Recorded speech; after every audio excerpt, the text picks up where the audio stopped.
మల్ల యాదవ్ గారు 1 మినిట్, తాడూరు శ్రీనివాసరావు గారు మాట్లాడినాక మీ దగ్గరికి వస్తా. శ్రీనివాస్ గారు ఇప్పుడు అజిత గారు చెప్పండి. నిజంగా ఇల్లీగల్ గా ఏదైనా జరిగితే తెలంగాణ పౌరుడిగా చదువుకున్న యువకుడిగా నువ్వు ఏం చేయాలి? లీగల్ గా ఇమీడియట్ యాక్షన్ నీ దగ్గర ఉన్న ఆధారాలతో తీసుకోవాలి. కోర్టులలో ప్రైవేట్ కంప్లైంట్లు వేయాలి. కేటీఆర్ గారి బాధ్యత. కానీ లుచ్చ పనులని వాడు అని, సీఎం ను వాడు అని, ఈయనని వాడు అని, ఎంపీలను వాడు అని, తన వయసు కన్నా ఎక్కున్నోళ్ళని వాడు లుచ్చ ఏం బిక్కుంటారు? ఈ భాష మీద నేను తీవ్ర అభ్యంతరం వెలిపిస్తున్నా. ఒకటి. రెండోది, విద్యార్థుల దగ్గర మాట్లాడాడు. విద్యార్థుల దగ్గర ఇటువంటి భాష ఉపయోగించవచ్చునా లేదా? ఇటువంటి హేరాఫేరీ జరిగినప్పుడు ఆయన బాధ్యతగా ఎలాంటి లీగల్ స్టెప్స్ తీసుకోవాలనేది ఒక విషయం.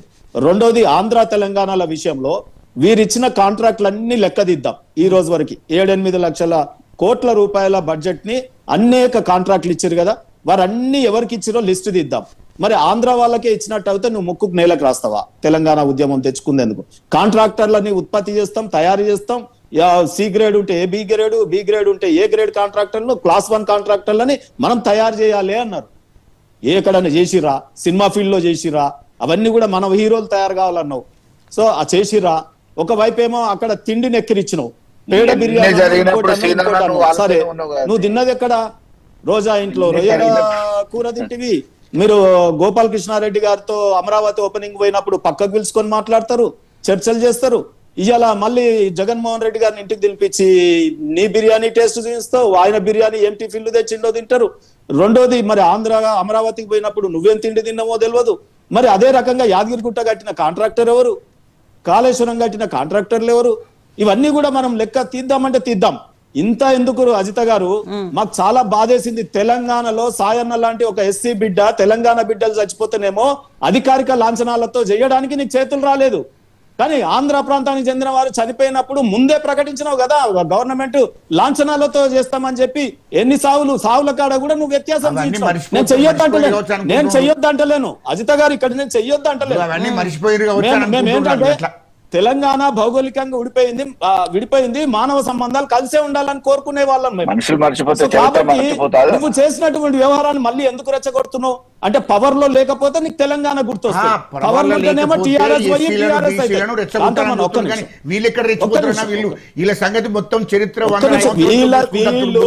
నేను చెప్పినా కదా,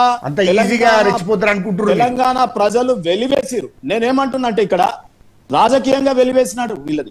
నేనేమంటున్నా అజిత గారు, వారి సమయములో ఆంధ్ర వారికి కాంట్రాక్టర్లలో గాని, రాజకీయాలలో గాని, ఎమ్మెల్యే సీట్లలో గాని, లేకపోతే ఎక్కడెక్కడ ఏమేమి నువ్వు దూషించినవో, ఏ కులాలను దూషించినో, ఇప్పుడు ఆ కులాలకు ఎన్ని సీట్లు ఇచ్చినో, ఏ రకంగా వారిని దగ్గర తీసినావు, వ్యాపారాలలో ఏ సంబంధాలు ఉన్నాయి, నీ కేటీఆర్ గారు చేసే వ్యాపార సంబంధాలు ఎక్కడ, ఫామ్ హౌస్ లో ల్యాండ్ ఎవరి పేరు మీద ఉన్నాయి, లేదా కేటీఆర్ గారు కొన్నటువంటి అనేక రకమైనటువంటి బినామీలు ఆంధ్ర వాళ్ళ, తెలంగాణ వాళ్ళ, చేద్దాం, లెక్క చేద్దాం. ఇంకా భయంకరంగా చెప్తా ఉన్నాను, మిషన్ భగీరథకు కూడా ఏ బ్యాంకులండి? నేను ఒకనాడు ఆ రోజుల్లో నేను part of government, Punjab national bank ఇంకో ఏదో బ్యాంకుల పేపర్లలో ఒక ఊహాగానాలు వచ్చినాయి, బ్యాంకు ఏది ఎన్పిఏ అకౌంట్లు పెరిగినాయి, ఈ మూతపడతాయి అనేది ఒక లిస్ట్ వస్తే, మా కార్పొరేషన్ లో అకౌంట్లు కూడా వాటిల్లో ఉంటే తీసి ఎస్బీఐ నేషనల్ బ్యాంక్ లో పెడతాము అని అంటే, ఆనాడున్న దీదెన్ ఆఫీసర్ తో మాకు ధమ్కీలు ఇప్పించారు. ఎందుకు ఇప్పిస్తారు? ఆనాడున్న ఆ లోన్లు ఇచ్చినటువంటి బ్యాంకులు ఏ రకంగా ఇచ్చినారు, ఎందుకు ఇచ్చినారు, అవన్నీ కూడా. అసలు రేవంత్ రెడ్డి గారు నిజంగా సక్కనోడైతే, ఈ రాష్ట్రానికి ముఖ్యమంత్రి నిజంగా రేషం మరి అప్పుడు ఉన్నటువంటి పౌరుషం మళ్ళీ ఇప్పుడు ప్రభుత్వం వచ్చినాక, సీఎం అయినాక చచ్చిపోయిందా? ఇన్ని మాటలు అంటున్నాడు, ఏం బిక్కుంటావా అంటున్నాడు, పీక్కో అంటున్నాడు. నేను ఏమంటున్నా, కాంతమన్నా నీకున్న రేషన్ కూడా లేదు. కూడా విచారణ జరుగుతుంది, ఒక్క నిమిషం, అన్నిటి కూడా విచారణ జరుగుతుంది, అన్నిటి మీద విచారణ జరుగుతుంది, ఖచ్చితంగా చట్టపరమైన ఈ రోజు అన్నిటి మీద విచారణ జరుగుతుంది. ఆనాడు సోనియా గాంధీ కాలం మీద పడ్డ బీఆర్ఎస్ నాయకులు నేడు కూడా కాంగ్రెస్ పార్టీతో ఫిట్ ప్రో నడుస్తా ఉంది. ఈ కాంగ్రెస్ బీఆర్ఎస్ ఈ రాష్ట్రంలో అల్లకల్లోల పరిస్థితులు, ఇటువంటి మీడియా ఫైటింగ్లు, తొందరలోనే బండారాలు బయట పెడతాం. మల్ల యాదవ్ గారు తర్వాత మీ దగ్గరికి వస్తాం. మల్లయ్య యాదవ్ గారు, ఎస్, ఆ రోజు కూడా గవర్నమెంట్ లో ఉన్నప్పుడు అనేక లోన్లకు సంబంధించి ఇలాంటివన్నీ కూడా జరిగినాయి, అవన్నీ కూడా బయటకు వస్తాయి అని చెప్తున్నారు.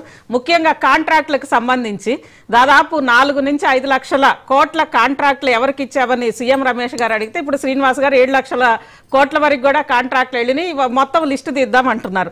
ఏంటంటే అధికారంలో ఉన్నప్పుడు గుర్తురాని ఈ ఏమంటారు ఈ ప్రాంతీయమా లేదా ఇంకొకట ఇప్పుడు ఎందుకు వస్తుంది? ఈరోజు ఒకవేళ సీఎం రమేష్ గారు ఆంధ్ర కాంట్రాక్టర్ కి ఎలా ఇస్తారు అని చెప్పి అంటే తుపాకులు గూడెం ఎలా ఇచ్చారు, దాంతో పాటు ఒకవేళ ఈ రోజు ఫ్యూచర్ సిటీలో క్విడ్ ప్రోకో జరిగితే తుపాకుల గూడెంలో కూడా క్విడ్ ప్రోకో జరిగిందా? ఇవన్నీ కూడా ఇప్పుడు చర్చకు వస్తాయి కదా, ఏమంటారు?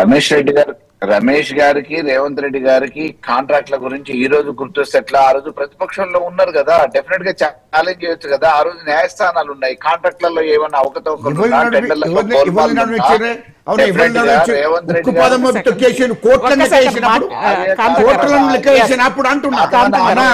ఆనాడు 5 కోట్లు కాదు కోట్లను కూడా లెక్క వేయలేదు కేసీఆర్. దేశ ప్రధాన మంత్రి ఒక్క నిమిషం కాంతం గారు, మల్లయ్య యాదవ్ గారు మాట్లాడినాక ఇక్కడ 1 by 1 మనం మాట్లాడదాం. ఎస్, మల్లయ్య యాదవ్ గారు చెప్పండి. ఆ రోజు న్యాయస్థానాలు ఉన్నాయి, ఆర్టీఐ ద్వారా అనేక సమాచారాలు తీసుకొని ప్రతిపక్ష నాయకుడిగా ప్రశ్నించిన సందర్భాలు రేవంత్ రెడ్డి గారు. మల్లయ్య యాదవ్ గారు ఇక్కడ అంటే చర్చ ఒకటి, ఆ రోజు ఆంధ్ర కాంట్రాక్టర్లు అక్కడ చర్చ కాదు, ఈ రోజు ఆ చర్చ వచ్చింది కాబట్టి ఆ రోజు మీరు ఎందుకు ఇచ్చారు అని అనేది ఇక్కడ పాయింట్. ఆ రోజు సేమ్ అదే వ్యక్తికి ఈ రోజు రేవంత్ రెడ్డి కాంట్రాక్ట్, ఒకవేళ రేవంత్ రెడ్డి ప్రభుత్వంలో కాంట్రాక్ట్ వస్తే అది క్విడ్ ప్రోకో అవుతుందా? ఆ రోజు తుపాకుల గూడెంలో కాంట్రాక్ట్ వస్తే అది క్విడ్ ప్రోకో ఎందుకు కాదు? రమేష్ ఎలిజిబిలిటీ ప్రకారం ఆ రోజు నామ్స్ ప్రకారం చేసిందే తప్ప అందులో ఎక్కడ కూడా వేరే డివేట్ అయింది లేదు. ఒకవేళ డివేట్ అయితే డెఫినెట్ గా ఆ రోజు ప్రతిపక్షాలు కానీ ఇతర బిడ్డర్స్ కానీ ఆ కాంట్రాక్ట్ లో పార్టిసిపేట్ చేసిన బిడ్డర్స్ కూడా కోర్టుకు పోవడం కానీ ఆపడం చేస్తారు కదా. అటువంటిది రేవంత్ రెడ్డి గారు మాట్లాడారు, మేము కూడా మాట్లాడారు, అందరూ మాట్లాడారు. మా రేవంత్ రెడ్డి గారు మాట్లాడారు, ఆ రోజు మా ముఖ్యమంత్రి గారు ఆనాడు పిసిసి అధ్యక్షుడిగా పార్టీ నాయకుడిగా ఆ రోజు కూడా మాట్లాడారు. మల్లయ్య యాదవ్ గారు, సరే విలీనం గురించి ఏంటి ఇప్పుడు కూడా చర్చ జరుగుతుందా? ఇక్కడ సీఎం రమేష్ గారు మాత్రమే కాదు కదా అనింది, కవిత విభేదించింది కూడా అక్కడే కదా మీతోటి, అంటే పార్టీ తోటి విభేదించి వాళ్ళ నాన్నకి లేఖ రాసింది కూడా చాలా మనస్తాపంతో లేఖ రాసింది కదా. నాన్న ఇదేంటి బీజేపీతో మనం కలవడం ఏంటి, వాళ్ళు నన్ను ఎన్ని ఇబ్బందులు పెట్టారు అని చెప్పి లేఖ రాసింది కదా. స్వయంగా ఆ రోజు కవితే అనింది బిడ్డ. దాంతో పాటు గతంలో ప్రధాని మోడీ మనందరికి కూడా గుర్తుండుంటది, కేటీఆర్ గారిని ముఖ్యమంత్రి చేయడానికి నన్ను హెల్ప్ అడిగారు కదా అని ఒక సందర్భంలో ప్రధాని మోడీ గారు కూడా మాట్లాడారు కదా. ఏంటి ఇవన్నీ కూడా కలిస్తే సింక్ అవుతున్నాయి కదా ఒకదానికొకటి. ఇప్పుడు కవిత గారు అన్నదానికి వాళ్ళ ఒక ఆలోచన ఏమో అభిప్రాయం ఏమో గాని దానికి సంబంధించి చర్చలు గాని సమావేశాలు గాని అటువంటి ప్రతిపాదనలు గాని జరిగింది ఎక్కడ కూడా లేదండి. వారికి ఒక అభిప్రాయం చెప్పగలుగుతారా? ఆంధ్ర అనుమానం ఉంది.